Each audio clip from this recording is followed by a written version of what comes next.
You have worked in diverse fields, from IAS, then Father of CSR, now chairing the Insolvency and Professional Agency. More coincidence than motivation. First became aware of the whole space, cost accountants of India, chartered accountants of India, the whole accountancy practice in this country. I was also the government nominee for 3 years.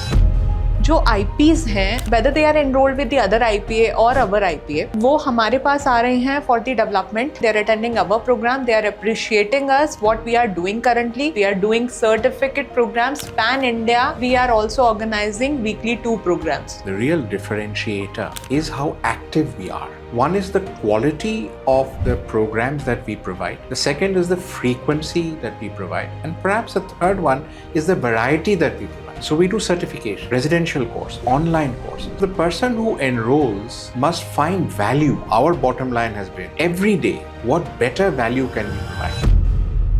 Hello friends, welcome back to the podcast series organized by Insolvency Professional Agency of Institute of Cost Accountants of India. I, your host Karishma Rishabh Varshney, welcomes you all to this podcast series.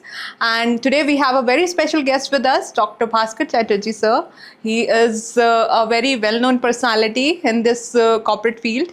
And before we begin, I just wanted to give a short intro about you to our audience, sir. Dr. Bhaskar Chatterjee is a retired IAS officer and is widely known as the Father of CSR in India and is presently serves as the chairperson of IPA of Institute of Cost Accountants of India.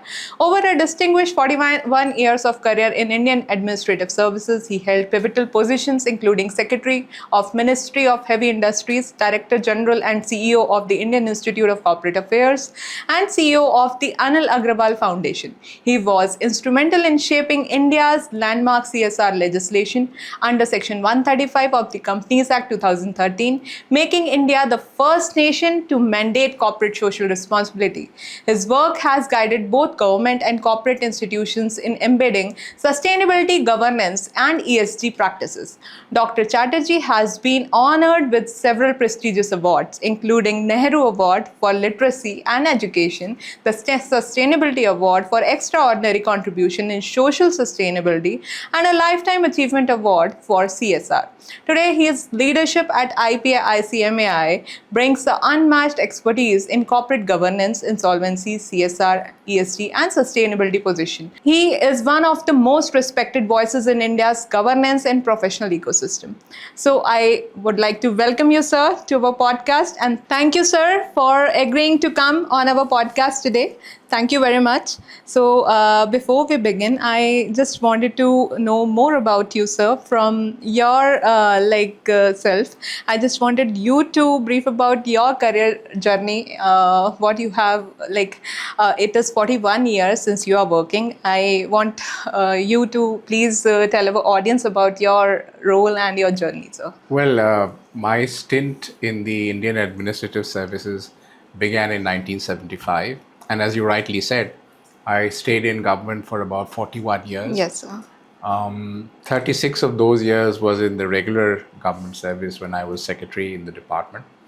But after that, government gave me a 5-year stint as Director General of the Indian Institute of Corporate Affairs. It is then that I did connect with the whole idea of corporate affairs and its various functions. So that is how the initiation began. Yeah. Okay, so that's really nice. 41 years, sir. It's a long time. So you have worked in diverse fields. You were IAS. You have served the Indian Administrative Services. After that, the Father of CSR, and now to this insolvency. So you are now chairing our IPA. I just wanted to know, sir, what took you here to our IPA and what motivated you to join our IPA and chair this IPA? Like this, I must mention one more thing. Since you have joined as the chairperson of our IPA, your leadership is taking our IPA to the next level. So, sir, just wanted to hear from you, what was the motivation factor which brought you here to our IPA? Well, actually, Karishma, it's more coincidence than motivation. But I have to say that I first became aware of the whole space of cost accountants of India, chartered accountants of India, the whole accountancy practice in this country I became aware when I was for 5 years in the Ministry of Corporate Affairs. Okay. I was also the government nominee for 3 years Yeah. in the Institute of Chartered Accountants of Okay. India. Okay. And that is where I became familiar with the way that the whole accountancy profession operates. Yes. I also got associated with the establishment of the NCLT. Oh. I got associated with the formulation of the Yes. Insolvency and Bankruptcy Code 2016. Yeah. So all of that background already existed. Okay, that was the thing which brought you here. That's really nice, sir, to know that you were the one of the like person who worked behind the establishment of the adjudicating authority, which is one of the main pillars of the IBC ecosystem. Quite right. That's nice to hear. Sir, you are also known as the father of CSR, and that's a social responsibility. So, what is the untold story behind this? Like father of CSR, what people also are keen to know that what is the reason, what is the story behind this term? Well, as you know, the full form of CSR is corporate social responsibility. Yes. So I thought that, a lot of people do a lot of charity on their own. Yes. Many companies have also been contributing to social causes for a long time. But if you want to make it corporate social responsibility, then you must allow corporates to come under some sort of framework where they don't just do it intermittently of their own accord from time to time. How do we create a framework or a structure Yes. by which we can allow corporates to participate in the development agenda of the nation? Nations. Okay. So it cannot be that we only make profits and think of nothing else. Corporate entities must also think of social good. Social good. You can't leave the poor only to the government. Yes. So Definitely. in what way can we create a framework where corporate India can also work for the underserved, the marginalized, the poor? Okay. And that is what drove me to building the CSR law. Yes, that's really nice to hear because it is really a social responsibility to develop the corporate. Okay. So I think our audience know now that why you are being called as the father of CSR. My next question is, sir, from CSR to our IPA, now chairing this IPA, what are the I just wanted to hear from you, sir, what are the social responsibilities here which you are taking? And because IBC is also one of the growing fields, and this is like recent 10 years ago, this act was amended. So, what are the responsibilities here which IPA is taking? I just wanted to know from you. Perhaps there is no obvious connection. Yes. But I would say that a lot of the companies which are in a distressed condition, Yes, sir. it's not just the owners or the creditors who are in distress. They're employees, and many of them belong to the lower social strata. Yes. Suddenly, for no fault of their own, the company is closing down. And they are already stressed. They could even be moving towards liquidation. So, in some way, I believe that the bottom line of CSR is sharing and caring. Yes. Caring for those who really are at the bottom end of the scale. And in this sense, I do believe that the way the insolvency practice has evolved in India, it has much to do with what we can do to bring relief to the distressed companies and their employees. Yes. So these are the common threads which are connecting Absolutely. all three. Yeah. So thank you, sir, for answering this question. My next question to you is about the regulators. We have Insolvency Bankruptcy Board of India, and the other is our IPA and the three IPAs, Insolvency Professional Agencies. I just wanted to know from you, sir, what is the main difference between the regulator and we called as the frontline regulator? Can you put some light on that, sir? Very happy to do that, actually. Yeah. Let's understand that it's more or less a three-tier system. Yes. At the apex sits the Ministry of Corporate Affairs, which makes basically the laws, regulations, and everything. Then comes the second line regulator, which is our IBBI. And in a sense, we in the IPA-ICMAI are under the regulator, the IBBI, which is the watchdog and which oversees all that we do. They also conduct the examination for IP professionals. Our role is key because we bring them and we enroll them. And they can't enroll just like that. We do a due diligence, we make sure that we get only the best on board. Having enrolled them, we also look after them. We develop them, we train them, we provide opportunities for them to hone their skills, develop their skills, and really become improved professional IPs. Yeah, yeah. So basically, for the listeners who are like into this field and out of this IBC ecosystem also, or who wants to pursue their career in this field, I think that you are now clear about the regulator thing, that what we do and what IBBI does. So let us now move to the next question, sir. जो IPs हैं, they whether they are enrolled with the other IPA or our IPA, basically वो हमारे पास आ रहे हैं for the development, for their development. They are attending our program. They are appreciating us, what we are doing currently. Like we are organizing podcast series, we are organizing residential programs, we are doing certificate programs pan India, and we are also organizing weekly 2 programs. So that is more than enough for development of the insolvency ecosystem. और अभी तक हमारे तीनों IPS में सबसे ज़्यादा हम ही कर रहे हैं, कोई नहीं कर रहा है. Whether हमारा नंबर कम हो कुछ हो, लेकिन हाँ, we are doing that. My next question to you is that we are the frontline regulators, insolvency professional agencies, and there are 3 agencies. One is the chartered accountants, other one is the company secretary, and the third one is the cost accountants. You are chairing our IPA. So sir, how, like, other IPAs are different from our IPA. Can you just tell our audience about like what is your experience during the I think, journey? Karishma, the real differentiator is how active we are. I'll talk about 2 things. Yes, sir. One is the quality of the programs that we provide. The second is the frequency that we provide. And perhaps the third one is the variety that we provide. Yes, sir. So we do certification, we do residential courses, we do online courses. And what we provide to our professionals is the quality of these programs, the frequency of these programs. And I think that differentiates us from everyone else. Because the person who enrolls must find value Yes, sir. in that enrollment. And all along, I think our bottom line has been every day, what better value can we provide? Yes, sir. Yes, sir. So we are trying our best to deliver best, whether it is in the field of programs, podcast, or we are doing the Pan India programs also. So, and sir, I just wanted to like put one thing also on record, that we have organized since April 11 Pan India programs. Fantastic. And like that speaks so well of the way we are yes. moving forward, Yes, Karishma. sir. Thank you, Very sir. good. Thank you. And basically on the amendments also, we are regularly updating the IPs. Next question, sir. Like there is certain like functions of our IPA.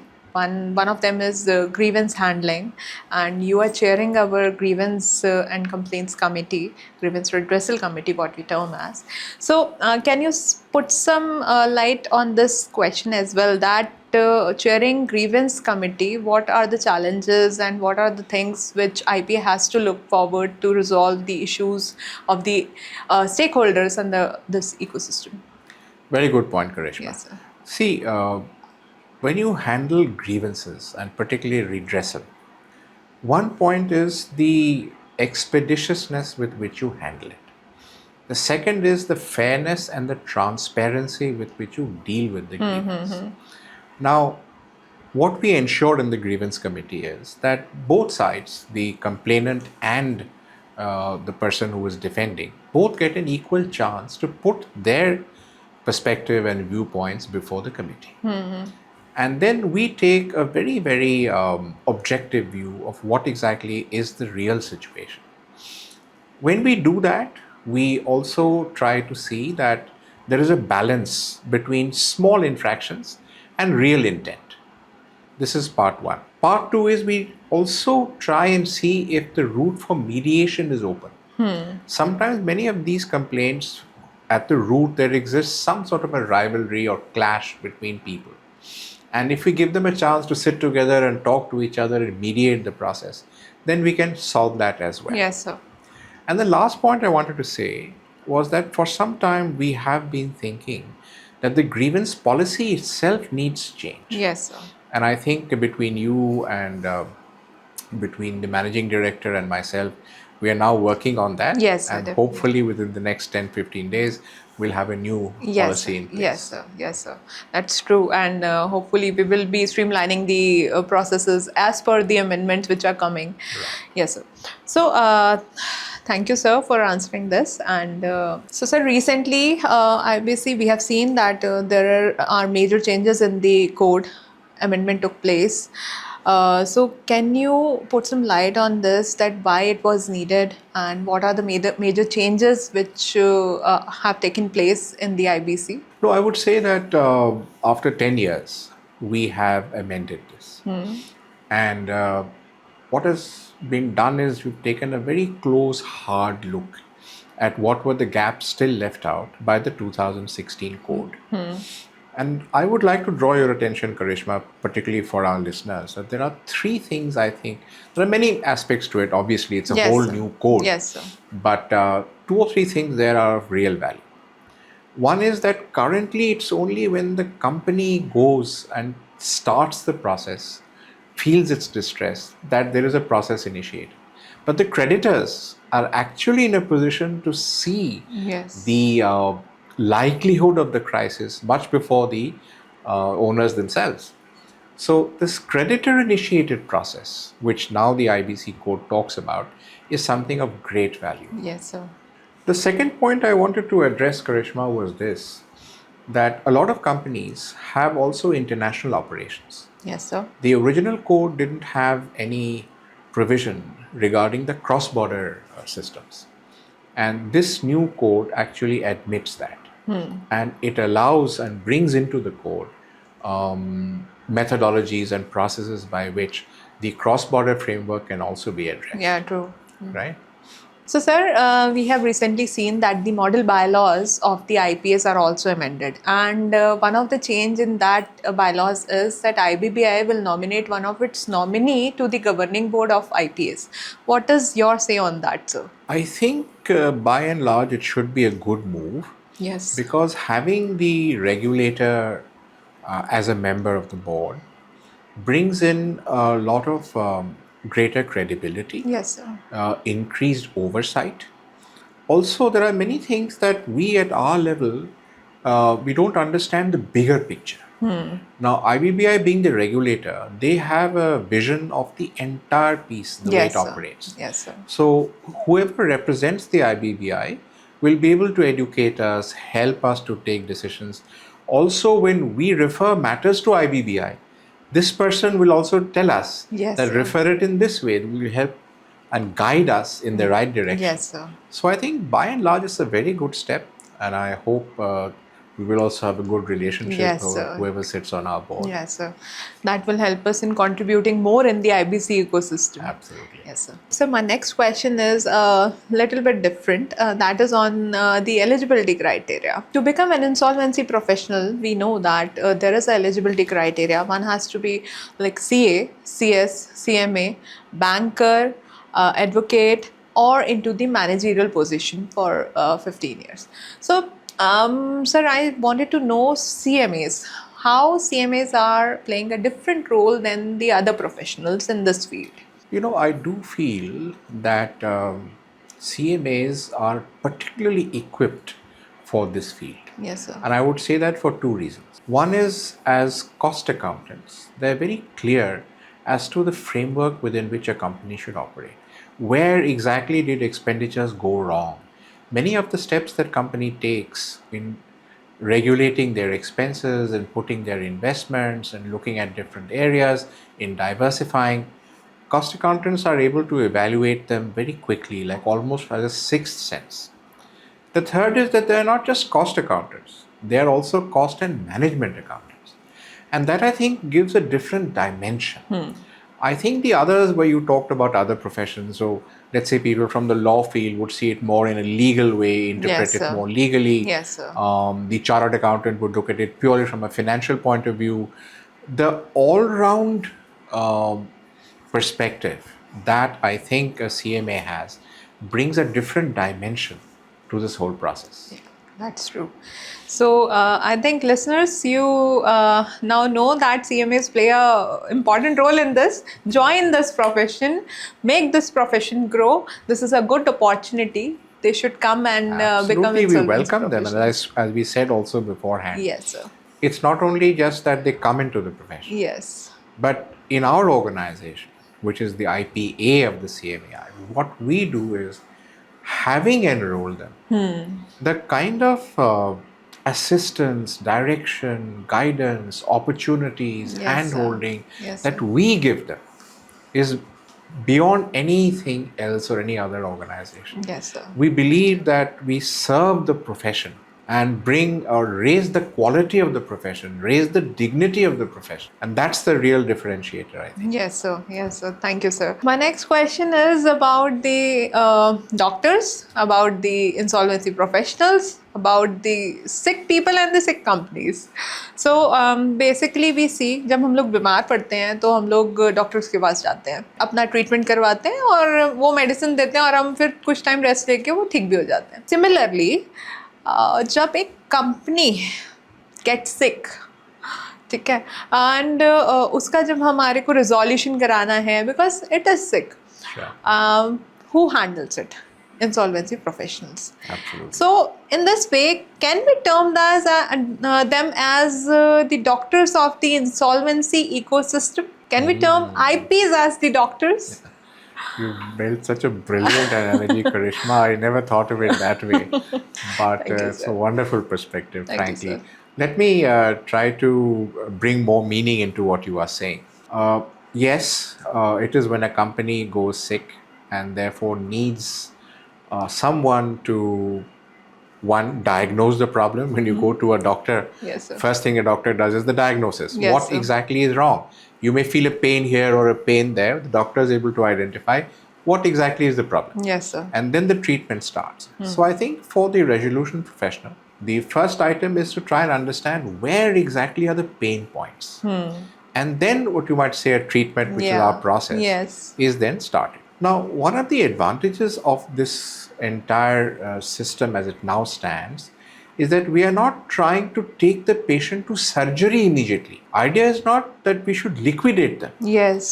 The whole process of this physician or doctor, as you might say, is to try and see what can we do by, let's say, giving medicines or palliatives or whatever else we can do, so that that seriousness level of ultimate surgery or liquidation doesn't happen. Yes, sir. And this is where I think real professional competence comes. Yes, sir.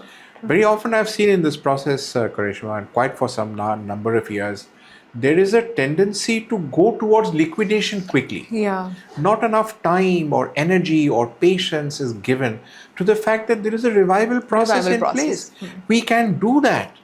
The more time you spend, the more you take all the stakeholders into confidence, allow the initial distrust between the stakeholders to, evaporate gradually. Only you can do this. So this is what we also teach in the Yes, many sir. this Yes, thing that sir. we Yes, sir. have, that don't rush to surgery. Everything doesn't need an extreme solution. Yeah. We must have the patience, the competence, the understanding, the ability to analyze. Yes, sir. And now, just like a physician is able to use testing methodologies to understand what's wrong with you, he prescribes tests. So here also, the professional tries to find out where are the pain points. So Yes, he sir. talks to creditors, he talks to stakeholders, he talks to employees, he identifies, and then he suggests. Yes, sir. True. So basically, the mantra which is in this IBC process is resolution. Yes. So this is the term which is everywhere, I would say. Resolution is the main motive of insolvency professional. When a company gets sick, they should try to resolve That's what's called an RP. Yes. He's a resolution professional. He's not a liquidator. Yes, yes, sir. Yes, Correct. sir. Absolutely. Thank you, sir. So, basically doctors of the insolvency ecosystem, IPs. We have given That's them a a very name. nice term. Excellent. Yeah. Yeah, thank you, sir. So, sir, my next question is basically for the young professionals. This is one of my experiences, which in this IPA, so whenever we go for the interview, we have seen that students are not much knowledgeable about the insolvency and bankruptcy ecosystem or the code. So, whenever we hire someone, we always take a fresher. We train them. So, sir, do you think that there is a need? This is a need of an hour that the professionals must be aware, or like they should have some knowledge about this whole ecosystem and the code. I totally agree with you, Karishma. But then there are two things to this.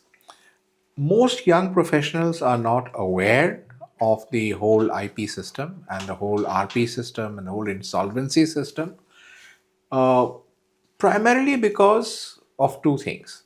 Our education system itself, now suppose it's a chartered accountant or a lawyer or whoever it is, their education has not exposed them to this side at all. Number two, from our side, we have to make a far greater effort in reaching out to them. Yes, sir.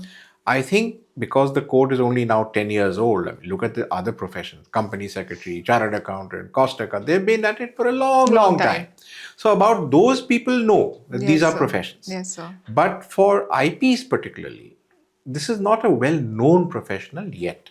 As you said, there are about 4,500 such people currently. The fact is that's nothing. How many chartered accountants or how many lawyers or how many cost accountants are there? There are thousands, if not lakhs. And that is because we need to create larger amounts of awareness. So, to some extent, I think the onus is also on us to Us. make that outreach. True, sir. True. And I do see, and I'll take your views on that also, that in our organization, we are making a very genuine effort for Yes, that. sir. So, in your view, what do you think? Can we intensify these efforts? Can we have a greater outreach? Yes, sir, definitely. We have seen that this is a need of an hour to train the young professionals as well, because IPEs are there who needs the professionals for them to work under this, and there are banks also which needs the professionals who are aware about the IBC ecosystem. There are certain this big fours who are working for the IBC ecosystem, in the IBC ecosystem. Sure. So what we are doing is we are trying to have MOUs with different universities and the colleges. Yes. This is important. And currently, how many MOUs would there be? There are three. One is with the Amity University, other one is the NIPSCOM, and the one is with the Missing Bridge. Okay. Missing Bridge, we are doing for the mediation thing. NIPSCOM, we are in the banking. We are training the bankers and the young professionals there. That is open for all. And it is a residential certificate program where anybody can join and can stay at the premises of the NIPSCOM. And this is a 5-day intensive program. And where is this NIPSCOM located? NIPSCOM is Sector 62, Noida, and people from Pan India comes. Recently, currently also, we are this certificate program is ongoing. The validity is tomorrow, sir. Very nice. This is good for our listeners to know. Sir, yes, and sir. this is part of the outreach Yes, that sir. we are strengthening. Yes, sir. Yes, sir. Very good. So basically, I would say this to every young professional, sir. They should know about this because we need you. Being IB, I am saying we have various functions in such as monitoring grievances, this knowledge development, that is what we call professional development, and the advisory thing also. There are many other roles which young professionals can play, not only to become the insolvency professional, but they can also assist the insolvency professional. Very good. And I think what we are doing now, Yes, the sir. podcast that we are doing, Yes, sir. is one of the outreach efforts. Yes, sir. Our idea is to bring to the Yes, knowledge of the larger public, Yes, our sir. viewers, to know about this profession Yes, and sir. how much of a quality of life can be improved if they join us. Yes, sir. Why do many IPs think that pendulum has swung too far? So I just wanted to know from you. That's a very good question, Karishma. And this troubles a lot of the IPs today. Yes, sir. Initially, in the initial years, I would say the first 5, 6 years from 2016 till about 2021, this was largely an unregulated profession. And let's be honest, we did see a lot of mismanagement, a lot of conflict of interest, and some of our professionals did not come out in a good light. Yes, sir. We have to be honest about our profession also. Yes, sir. And for that reason, doubtless, it was necessary to tighten the screws. And I think regulatory methods were necessary. Uh, Gradually now, though, because about 10 years have passed, profession has also moved on. Many IPs now feel that most of their time and energy is spent in compliances Yes. and processes. And they also hesitate to take the initiative because they feel that if they do, their actions may be subject to scrutiny at a later level. So many of them now adopt what you might call a safety first process. When you are doing a process, nobody is going to question you. But there's no need for you to be beyond that. Yeah. So much of the initiative has been taken away. And we also see in many of our grievance redressal processes that much after the event has happened, later on people find, that time you should have done this, that time you should have done that. It's easy to say now. But at the time when the problem occurred, that professional should have applied his or her mind to the best of his or her ability. And we should give benefit of doubt there, not become a fault-finding agency. Yeah, true. So I think that yes, the pendulum has perhaps swung a little too far, and some of the regulations can be slightly modified to give the professional a little bit more elbow room and cause for initiative. If you allow me, sir, I just wanted to put some light on this because I am also playing a role of compliance officer in this organization. Okay, yeah. So, sir, we have tried our best this time. What we have done is we have reduced the compliances. Oh, nice. Yes. Okay. What we are doing is now we are not making the monthly compliance mandatory. Gotcha. And it is soon going to come up in the amended monitoring policy. And we have, there are CP forms. IBBI has reduced the number of the CIRP forms. And basically, what is compliance? Compliance is basically not for the fault finding. It is, they are doing the check and balances on them, whether they are complied, whether they have followed the rules and regulations. If they have not, so वो वहीं पे उनको correct कर लेना है so that there is no kind of action against them.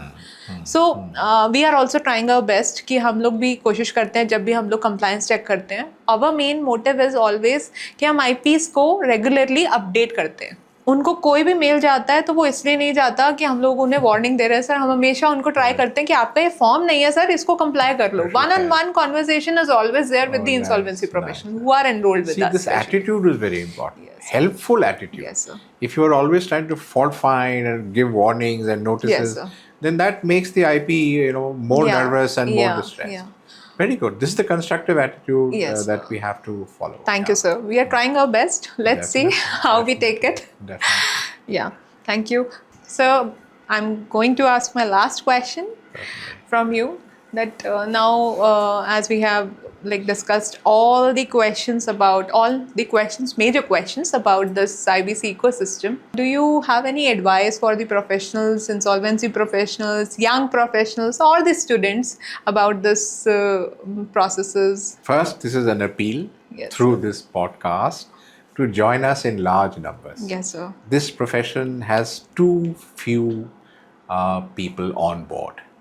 So whether it is in terms of enrollment, in terms of membership, we need much, much larger numbers. So this is an appeal to all of you listeners to join us. For them, once they join, then of course it is important for us to ensure, and this is my message to them, that they should bring integrity and professionalism into the profession. Yes, These are sir. the two most important qualities. Yes, sir. For us in the organization of which I am the chairman, my message to us Yes, sir. is that how do we improve the quality of our professionals? How can we serve them better? And through this podcast, I appeal to all of you to send us your suggestions. whatever we are doing, we're certainly doing to the best of our ability. And today, Karishma and I have reached out to you and talked about many aspects.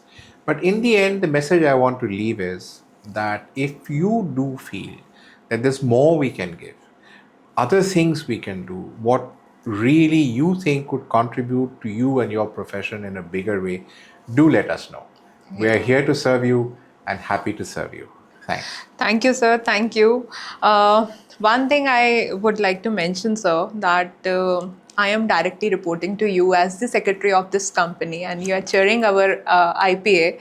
I would like to put this thing on record that you are true guidance for me, true motivation for me to do better in this field, not in this field also, but in life also, because you have worked in the diverse careers, like diverse professions, and this is really motivating, sir. Like from a retired IAS, one of my, I would say, it was my dream to become an IAS officer. Oh my God. My mother's also. Okay. But I appeared for the examination also. Okay. But somehow the I would say that interview was not there. Then I chose this legal field, and now I'm serving the IPA. Okay. Yeah. So thank you, sir. Thank you for being a true inspiration, true motivation for all of the professionals and the young professionals who are in this field or the outside of this field, who wanted to grow more and want to achieve something in life. They should always follow a person like you. They should follow the footsteps of a person like you. Thank you again. Thank you. Thank you for coming to our podcast, sir. Thank you. So, listeners, thank you for hearing us out patiently. And this was really motivating and inspiring that you came to our podcast series today. Thank you again. Thank you. We'll come back again to the another episode of the podcast series organized by the IPA of Institute of Cost Accountants of India. I, your host, Karishma Rishabh Varshney, is signing off for today. Bye-bye. Sayonara. See you in the next episode. Thank you.